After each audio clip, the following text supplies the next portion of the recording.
Diễm xin chào cô chú, anh chị, các bạn và các em.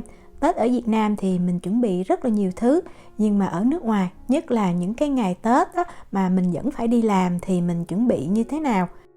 Nhà Diễm á, mỗi năm á, Tết thì chỉ có 2 ngày thôi, đó là ngày đưa ông Táo và ngày giao thừa. Ngày đưa ông Táo á, thì nhà Diễm hay nấu chè trôi nước, còn giao thừa thì lúc nào cũng có canh khổ qua và thịt kho tàu, thêm vài món mà nhà Diễm thích. Thì năm nay á, Diễm quay lại video này đơn giản thôi, nhưng mà chia sẻ lại những món mà nhà Diễm cúng đêm giao thừa. Biết tôi rất là thích chả giò và Diễm cũng vậy nữa, vì vậy Diễm làm thêm món chả giò. Món chả giò này thì Diễm cuốn từ tối hôm trước, rồi Diễm cho vào trong ngăn mát tủ lạnh. Hôm sau giao thừa thì Diễm mới lấy ra Diễm làm. Cái ưu điểm là mình có thể chuẩn bị trước để hôm sau mình bận rộn đó, mình đã có chả giò cuốn sẵn rồi. Cái khuyết điểm là cái chả giò này khi mà mình để với nhau thì giống như nó không có được tròn đó, vì vậy lúc mà mình chiên thì cái cuốn chả giò nó không đẹp như là mình vừa cuốn xong mình chiên liền. Nhưng mà về hương vị và độ ngon thì Diễm thấy như nhau. Sau khi làm chả giò xong thì Diễm đi làm món thịt kho tàu. Thường thịt kho tàu thì mình dùng thịt ba rọi, nhưng mà thịt ba rọi bên Diễm cái da nó hay bị độc sẵn đó, vì vậy hôm nay Diễm làm thử với lại thịt giò heo thì Diễm thấy cũng rất là ngon.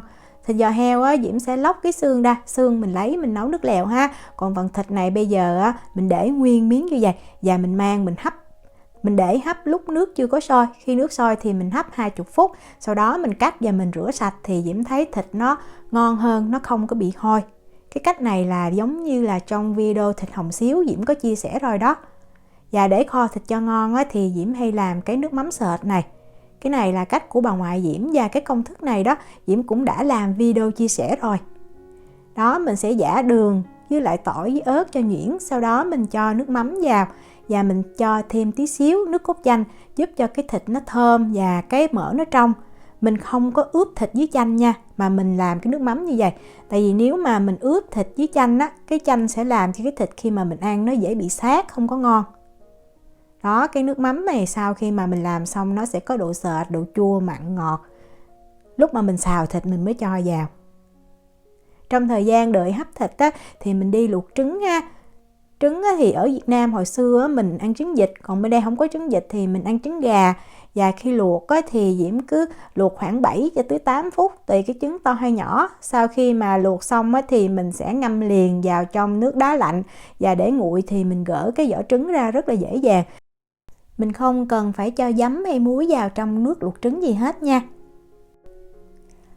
Thịt đã hấp xong rồi thì bây giờ mình bắt một cái nồi lên và mình mang đi kho. Kho thịt do không có nước dừa tươi đó, vì vậy Diễm sẽ thắng nước màu thì Diễm cho vào 2 muỗng canh đường cát và 1 muỗng canh dầu ăn. Cái thắng nước màu này thì rất là dễ ha. Mình thắng bằng đường cát trắng thì mình sẽ dễ canh được cái màu đường hơn. Còn ở Việt Nam có nước dừa tươi thì mình kho hoàn toàn bằng nước dừa tươi sẽ lên cái màu tự nhiên rất là đẹp. Khi mà Diễm thấy đường nó chuyển sang cái màu cánh gián đó thì Diễm sẽ cho hành tím vào. Hành tím mình cắt đôi ha, để mình cho vào mình xào, giúp cho cái nước màu này nó thơm. Thường thịt heo ở bên Na Uy cái mùi nó không có được thơm, nhưng mà dưới cái cách kho này Diễm kho nhiều cách lắm thì Diễm thấy cái thịt nó ngon, không còn nghe cái mùi hôi.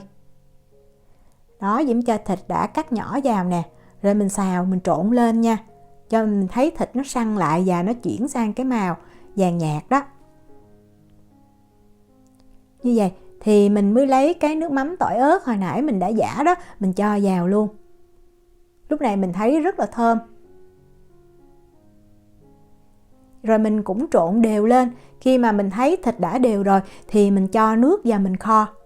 Lượng nước thì là 500ml với lại 1 kg thịt này. Cái công thức thì mình xem cái video thịt kho tàu Diễm có chia sẻ rồi, Diễm ghi lại rất là kỹ. Hồi xưa thì ở Việt Nam nếu mà không tìm được thịt ba rọi ngon mẹ Diễm hay kho sườn. Hôm nay thì Diễm thử kho bằng cái giò heo này thì Diễm thấy cũng rất là ngon. Giò heo thì mình ăn có nhiều collagen cũng tốt ha. Và lúc mà mình kho xong cái gân nó dẻo dẻo, ăn cũng ngon lắm.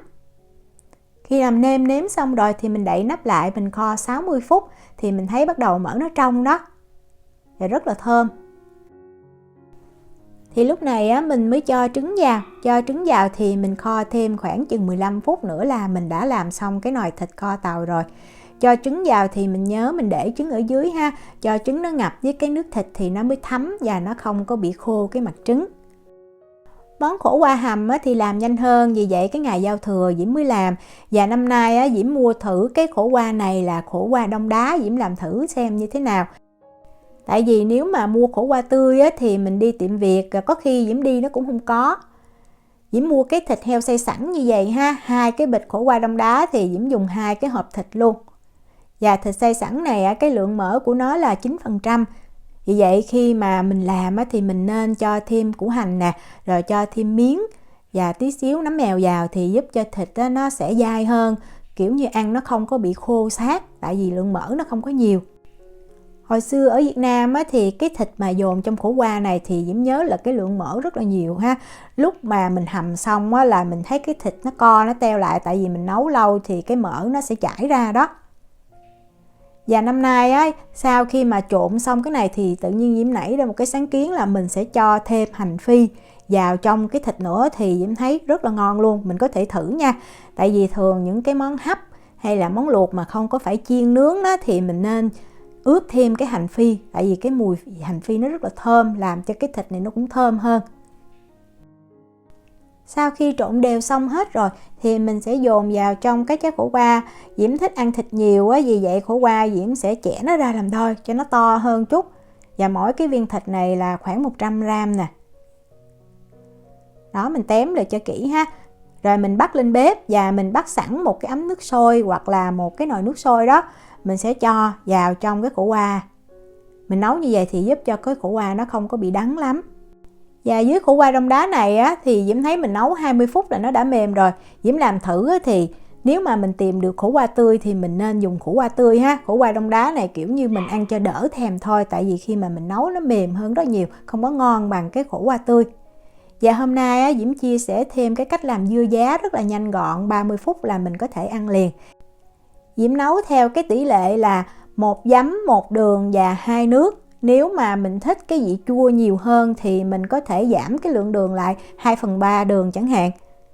Thì đầu tiên Diễm sẽ cho nước với đường vào và thêm tí xíu muối, mình dằn để cho cái vị nó đậm đà, rồi mình nấu cho cái nước đường tan. Đường tan và cái nước đường này nó sôi lên thì mình cho giấm. Và mình đợi cho cái hỗn hợp nước đường giấm này nó sôi lên một lần nữa thì mình nhắc khỏi bếp và mình để nguội hẳn nha. Rồi mình mới cho vào trong giá và hẹ. Hẹ đó thì mình rửa sạch và mình cắt ra thành từng khúc ha. Và nước giấm đường mình đã để thiệt là nguội rồi. Giá mình rửa sạch mình cho vào. Sau đó mình cho hẹ mình đã cắt khúc vào chung luôn. Rồi Diễm lấy vài củ hành tím đó, Diễm lột vỏ rửa sạch, Diễm cắt ra thành từng lát. Rồi mình cho thêm vài cái lát ớt vào, mình trộn lên. Mình để chừng 30 phút là mình có thể ăn được. Còn nếu mà mình muốn bảo quản lâu hơn thì mình cứ giữ trong ngăn mát tủ lạnh nha. Khoảng 5 phút mình tới, mình trộn lên cho đều. Cách làm này nhanh gọn mà dưa giá có vị chua ngọt và giòn, rất là ngon. Trước khi cúng 1 tiếng thì Diễm sẽ chiên chả giò. Nhiệt độ chiên của dầu là 180 độ C. Và dưới cái cuốn chả giò mà Diễm chia sẻ đó thì mình chiên Diễm thấy 15 phút là vừa ngon. Nếu mà mình chiên 20 phút thì chả giò nó giòn rất là lâu nha, 7-8 tiếng vẫn giòn, nhưng mà Diễm thấy cái nhân giống như nó hơi bị khô. Nếu mà mình chiên mình ăn trong vòng 2-3 tiếng thì Diễm thấy mình chiên 15 phút là ngon nhất. Năm nay Diễm đi chợ mua trái cây thì chỉ thấy có mãng cầu là ngon thôi, còn lại những trái cây kia thì Diễm thấy nó mắc mà nó bị héo nữa. Vì vậy cái mâm trái cây chỉ có như vậy. Diễm ở nhà chung cư vì vậy cái thiết bị mà báo cháy nó rất là nhạy, mình không thể đốt nhang, mà Diễm cũng không có quen đốt nhang ở bên Na Uy nữa. Diễm chỉ đốt 3 cây nến lên như vậy thôi. Và khi cúng thì mình đốt nến nè, rồi mình cũng nấu trà, rồi mình múc 3 chén cơm và những cái món mình chuẩn bị sẵn. Thật ra ở nước ngoài do không có được nghỉ Tết đó, vì vậy mình cũng bận rộn lắm. Nhưng mà năm nào Diễm cũng cố gắng làm 2 món, thịt kho tàu và khổ qua. Chỉ cần nghe mùi của 2 món này là Diễm nhớ lại những ngày giáp Tết ở Việt Nam lắm luôn.